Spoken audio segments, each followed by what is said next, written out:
So Michael, you're an expert in snakes, and we had a couple of cyclists today that were wondering if you could share some information, like what would be the most common snakes we're seeing on the road in Mount Diablo, and secondly, if we see a snake crossing the road and we're on our bikes, what would be a good technique, to try and help the snake, not get run over?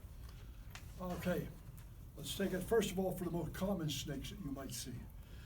In Mount Diablo, our most common snake probably is the gopher snake, the one I have in my hands here, and the one by some people mistaken to be a rattlesnake, which is the one I have in the cage right here in front of you. So this is the Northern Pacific rattlesnake.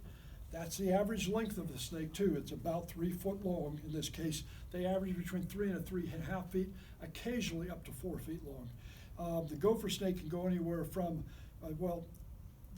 they can go up to, let's say, 4 to 5 feet. Remember though, they can also be 12 to 14 inches, both of these snakes when they're babies. Mm-hmm. So we're really talking about that 12 to 14 inch range up to a 3 to 4 foot range. Okay. When crossing the road, these snakes are mostly out there to catch the warmth or to get to the other side of the road, kind of like why'd the chicken cross the road while they're just trying to get to the other side. So in both cases too, even though this is the only venomous snake, the rattlesnake in Northern California, all the rest of the snakes you'll see on Mount Diablo are non-venomous.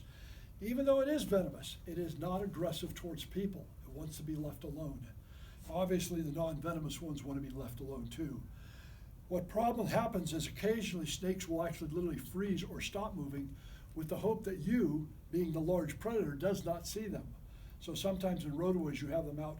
Plus early morning hours, if you're riding up the mountain, the pavement may be warm at that time and they've come out for sunshine. Mm-hmm. They're trying to get that warmth to get also, so they will stay in a frozen position. The best thing is to go around behind them, not knowing what the snake is. The rattlesnake obviously does have a rattle and a diamond-shaped head, very distinctive and actually very noticeable, but if you have any type of phobia about snakes, you're not going to stop to take that close a look. So my thing would be always go around the rear of the snake, not the head of the snake. On the other hand, if you are all of a sudden upon it and you go around the front head of it, the fact that you do that and you go out 2 to 3 feet from it, that snake cannot leap off the ground from a flat position to strike at you. Mm-hmm. So you would have no problem with it. Somehow they're coming after you. They do not attack you. Most cases then it would probably pull back and coil, in fact. You may hear a rattle then at that point because you racing past it is what has scared the snake backwards. And what if we wanted to help the snake get across the road so it doesn't get hit by a car? Absolutely. Or another Now, cyclist? if you feel at all that you are not afraid of these snakes and whatnot, in the case of the rattlesnake, you want to use some sort of pole or apparatus that is at least at least 3 feet long. Striking distance by a snake from a coiled position is half the distance of his body. Since these snakes are never more than 4 feet, most of the time going to be closer to 3 feet. You're well without of the range. Something is, believe it or not, I know you're on a bicycle, but it would be the length of a golf club. Mm-hmm. And I know you're not carrying things like that. So it's finding a stick or something on the road, and the reality again is that you can kind of push him off the road with that stick. Or the other one is the fact that you come up, stop, and as you've startled him enough that he starts to move, then you just keep position till he's off the road, and then you continue on your way. Great. Non-venomous snakes, you can reach down and pick them up, but remember, even a non-venomous snake is afraid now and thinks you're making an attack. You are making the aggressive move.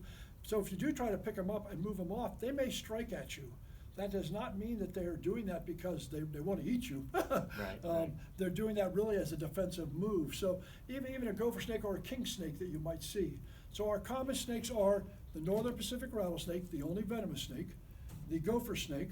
We also have a striped racer that is an endangered or at least a threatened species found on the mountain. We have the California king snake, which are black and white. They're also seen crossing the road. And then we have a variety of a few others, but they're much rarer to see. Okay. Thank you so much. Oh, you are welcome. We'll keep Please it safe. protect all of our environment, including the snakes. Okay. Thank you. Thank you. Good job. Is there